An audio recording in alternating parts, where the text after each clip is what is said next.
Hey there, welcome back to my e-learning accessibility tips and tricks series. We're going to take a quick look at media control and animations. Both control of your media and the animations you use are going to affect the accessibility of your e-learning.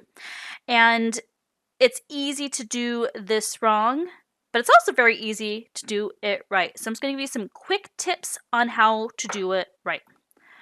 All right. When it comes to media, I'm talking video, audio, anything similar like that. Please avoid playing it automatically. Your user should have control.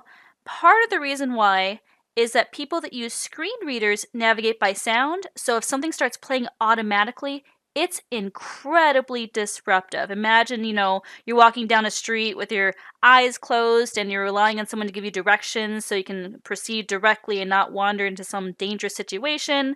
And all of a sudden, someone walks by with a very loud music track playing on their phone. It's going to be a big problem for you. I know, hyperbole, a little silly of an example there, but it is really disruptive if someone's trying to navigate by sound and something starts playing automatically. So, bottom line is allow user to control media. It's also, as usual with accessibility features, a better experience for everybody. If you give them the ability to start when to play it, they can pause it, they can stop, they can review content. That's going to be a much better experience for everyone to have full control of their media. So make full use of the media controls in your software. Along the same lines, I wanted to touch on animations. When I'm talking animations, I'm talking transitions as well. I'm talking how things appear on screen, just like my bullet points here. They appear, don't appear. Technically, this is an animation. Animations can be a problem for a variety of people.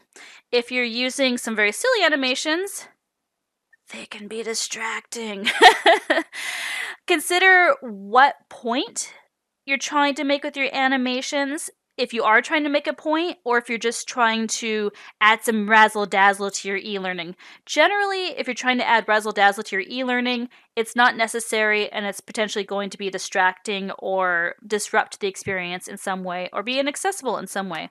When in doubt, fade in and out. See what I did there? When in doubt, fade in and out. This is actually a great tip I saw from a presentation by Tim Slade. He's got a whole webinar about animations. I encourage you to go check it out. But in general, be very sparing with your animations. If there's not some reason something needs to animate, don't do it. Fade in and out.